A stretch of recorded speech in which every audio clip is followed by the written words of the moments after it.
Create Art Podcast. Commentary. Movement.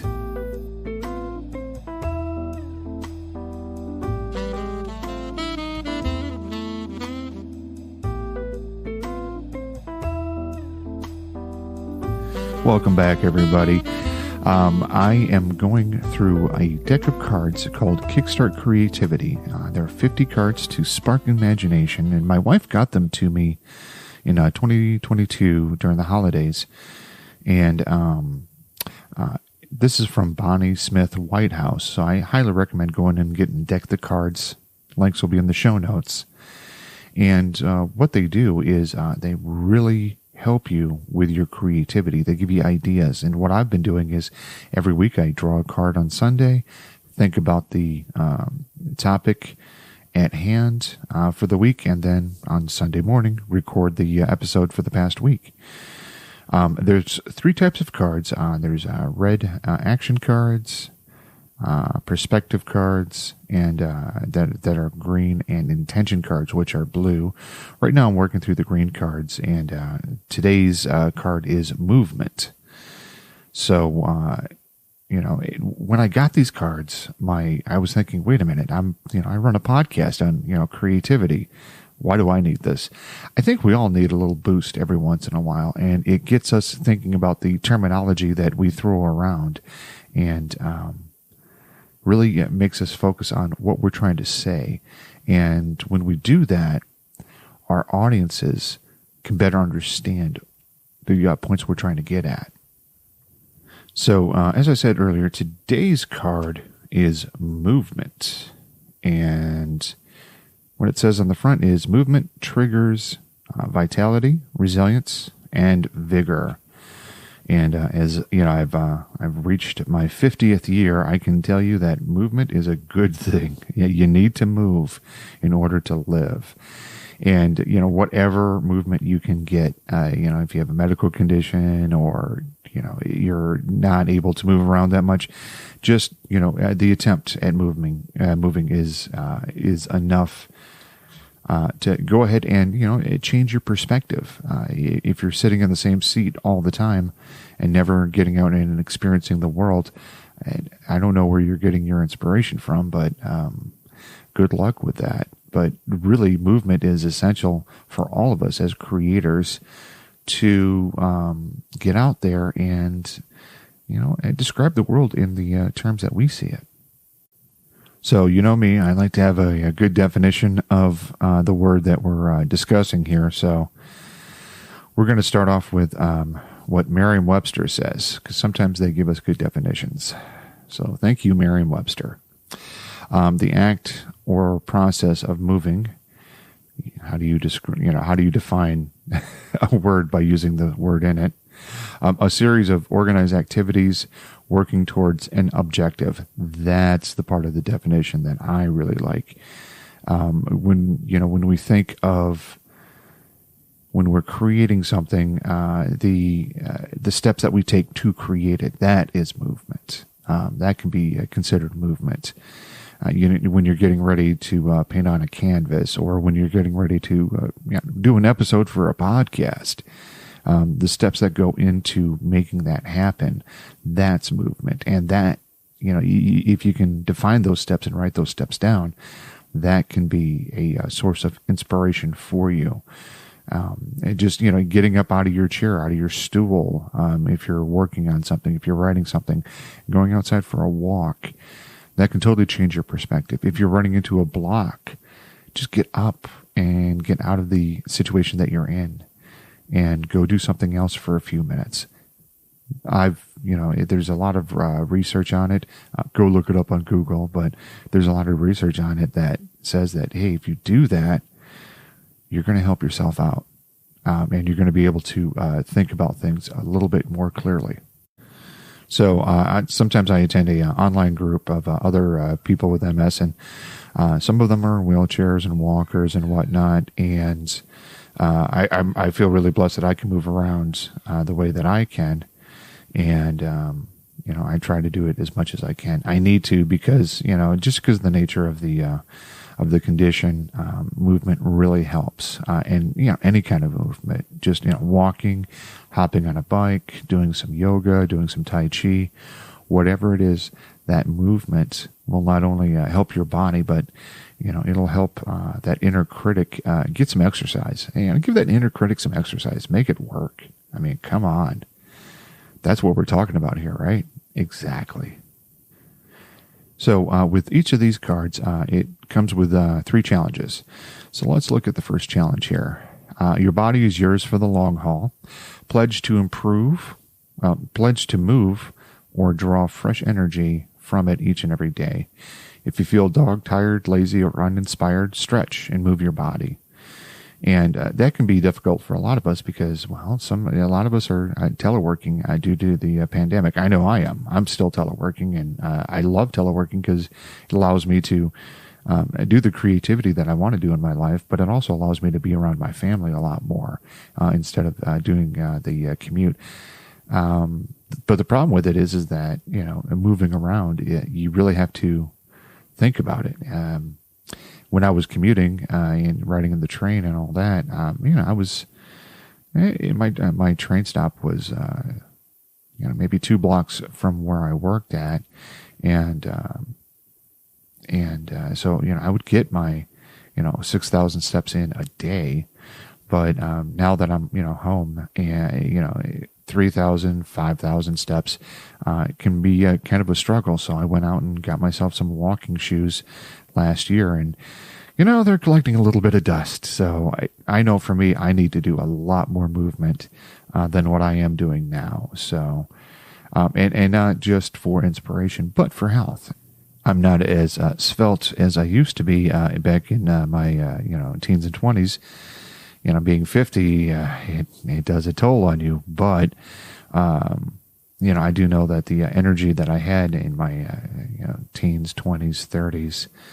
I want to have that back, and in order to get that back, you have to move, and so we need to pay attention to our health as artists, because a lot of times we really don't. So this is the challenge to me and to you. Let's get out there, let's move, so that way we can draw more energy. That way we can overcome any artistic blocks that we're having.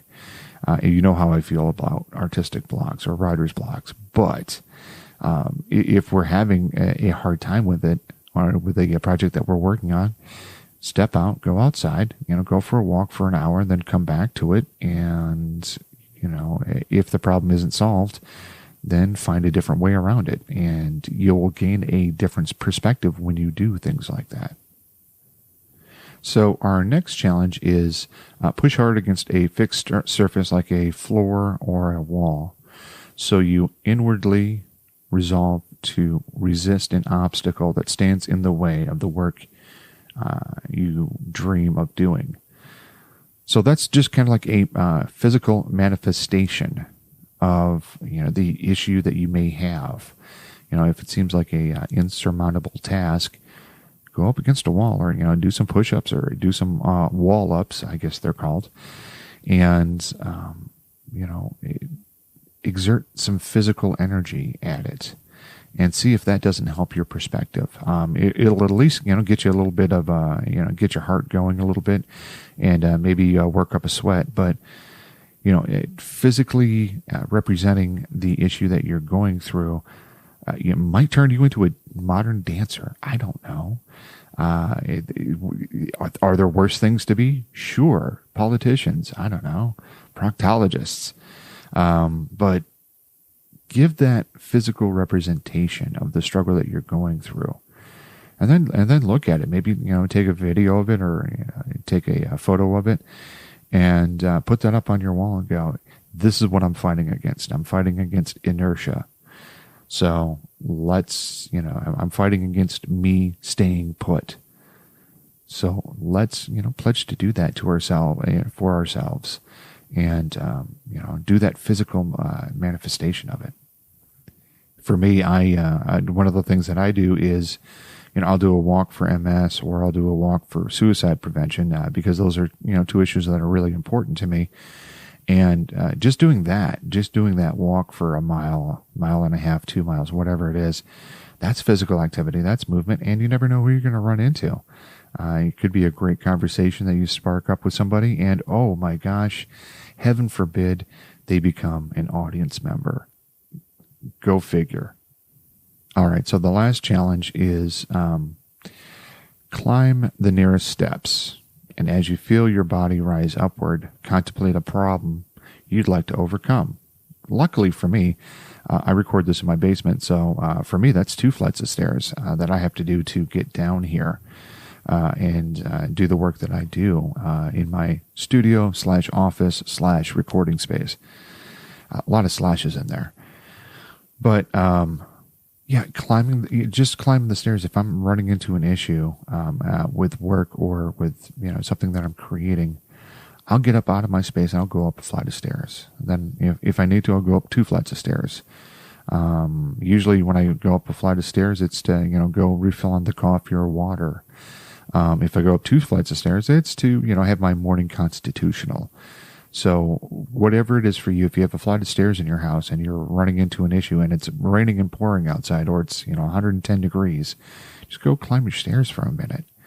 If you don't have stairs where you live, if you have a mall nearby and they have an escalator, don't just ride up the escalator, climb up the stairs of the escalator, or if they have stairs there, climb those, and see if that helps you out. See if that gets you out of your element and helps you with your creativity, helps you with your inspiration. I'm positive it will. Something I added recently to these episodes is a portion called Points to Consider, and I hope you're enjoying them. It's just kind of things that I thought of during the week, and just explored a little bit here. But points to consider.